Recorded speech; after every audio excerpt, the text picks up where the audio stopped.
Last one to stop calling persecutors evil is a rotten egg.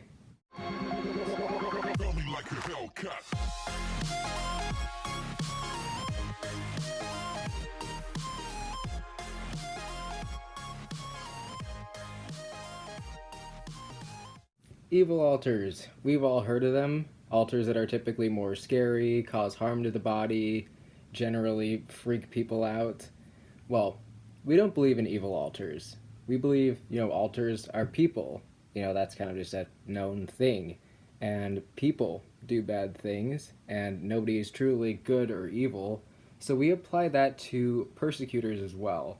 Like, they may do bad things, but that doesn't make them an inherently bad person.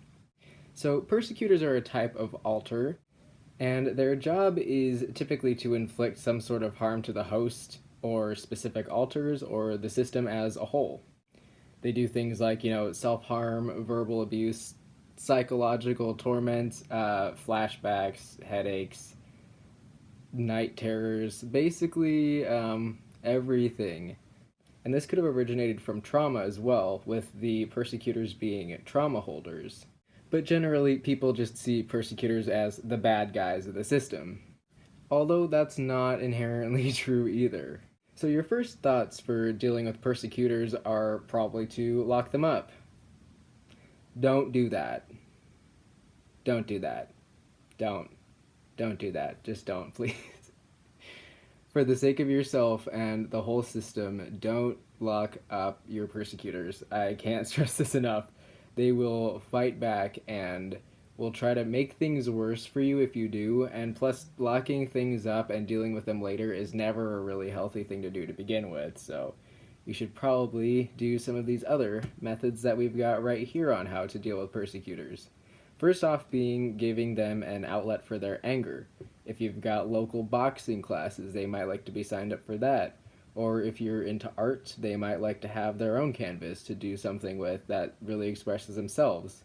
Or something we learned from dealing with another system a couple of years ago was making fake blood for their persecutor. Like, their persecutor was kind of aggressive and wanted to self-harm a lot. And we have this recipe for really realistic fake blood. It's literally just powdered sugar, red food coloring, and water, and you just mix it up until it looks right. Just add a little more powder for more like opaqueness, more food coloring for redness, more water for like dilution, and you can have yourself some pretty realistic fake blood, which you can paint with. I feel like art is a very good way to express yourself, especially if you can't really do what you want to do. Giving your persecutors freedom and breathing room is also very important. Like, me being a persecutor, this really this is really important. Like, if people kept trying to push me back and trying to lock me up, I would have gotten worse towards everybody else in the system and probably lashed out more. But since they allowed me to have space, I had more things to channel my energy into, and I actually had some really cool things resulting from that. I welded a sculpture, I designed one of our tattoos. Like, good things can come from persecutors. But when I say give them freedom, I don't mean like let them run amok and do whatever they want. Like, have limits, but not too many limits, because as a persecutor, we don't like to be restrained, really.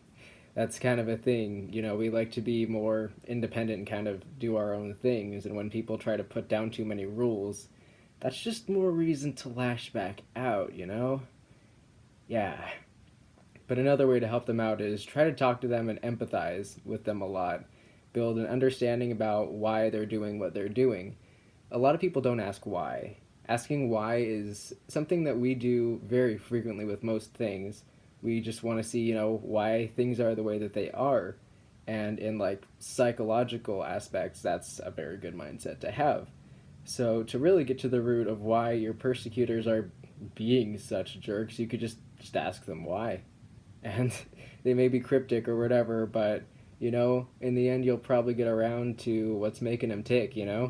So, why? Why would they be a persecutor? It could be something that they were programmed to do so by an abuser in the past, or it could be that they are an introject of the abuser, continuing the abuse further on and, like, continuously throughout their life, which is pretty inconvenient. And sometimes those mindsets can be broken, and it's very nice when that happens.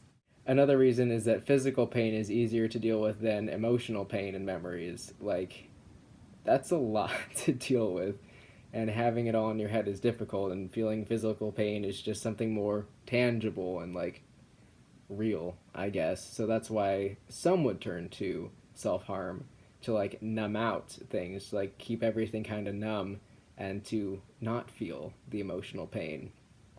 But it could also be that they're trauma holders trying to communicate with the rest of the system. They're acting out, maybe, cries for help.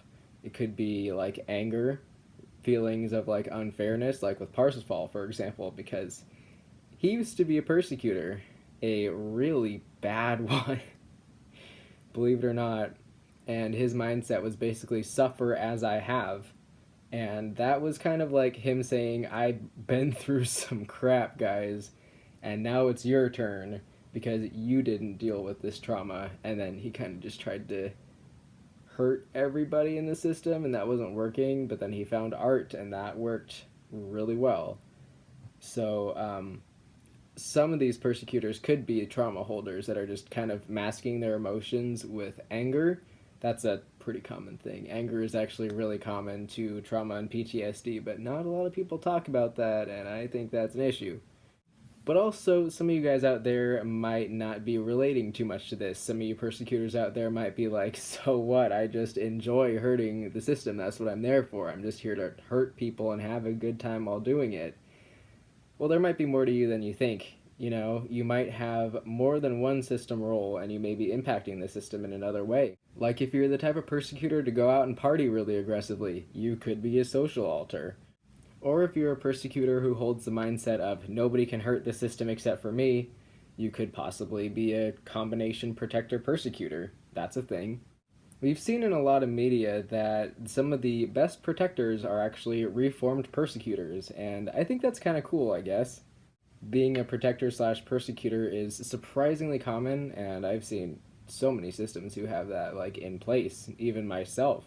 I'm a persecutor to specifically Devon and a protector to Parsifal, so you can even have different roles to different hosts if your system has more than one host. So in short, you're not stuck with being a persecutor forever if that's not what you'd like to do. System roles are a thing that can change over time, and like, look at some of us. We've come pretty far. So in conclusion, persecutors are people. They should be treated as such. Don't try to lock them up because that's kind of just, that's not healthy. Don't do that. Yeah, that's not a good idea. It's better to have more open communication between alters in your system, and that's a really good way that you could learn more about your persecutors and learn to work with them rather than fighting with them. Thus concludes our first episode of Alter Type videos. There's a lot of information out there on persecutors, and I don't know if I could cram all of it into one video. Plus, I'm also filming this on Monday night, so it's a little bit rushed, so I didn't have the proper time to research everything and find the proper quotes and names and stuff, because I want the next persecutor video to be pretty fancy. So definitely stay tuned for that. If you want to know more in detail about other alter types, let us know down in the comments. What alter type do you want to hear more about? Like, what system role? What do they do? You know, stuff like that. And if you're interested in a new social media type thingy, we started up an Amino. And Amino is kind of like if Facebook and Instagram had a child, but there's like a lot of scrolling, but it's really cool actually, and it could be a good time. We made a little platform. It's kind of like a chat room. It's kind of like Facebook with chat rooms. That's a more accurate description. It's like Facebook with chat rooms, and it's kind of like a D.I.D, OSDD, plus singlets if you guys want to join, feel free. And it'll be a really nice community. We want to keep it like, you know, friendly and good, because there's kind of been some drama in the other ones. And it's just going to be run by us and the Goblin. Our sister, the Goblin, is going to be one of the admins, so you know the two of us. We're going to have some good leadership in this one. So if you are interested in a platform to come hang out on, come chat, come meet new people, we might actually use that for like polls and stuff, because you can have polls on there to like vote on, I don't know, what video to do first. So you have to click on a link to access it, because it starts off kind of small and you have to like click links to get in. So that will be down there in the description towards the top. I'll put like arrows or pointing emojis by it, it'll be good. And we'll try to get better with responding to messages. It's one of our working goals. We're getting better. Hopefully. But anyway, thank you guys for watching, and we'll see you all in the next video. And I almost forgot. We are planning on doing a Q&A video pretty soon here, because we got some pretty sweet questions through the email that we wanted to like be able to answer in depth in a video. So if you guys have any questions that you want to ask us about our system, or D.I.D in general, or other dissociative disorders which we have varying knowledge upon, leave those down in the description as well, and we will check them all out. Alright, later guys.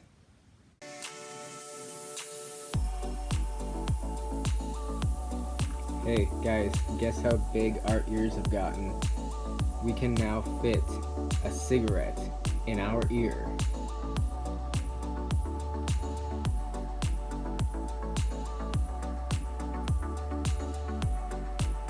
Fashion.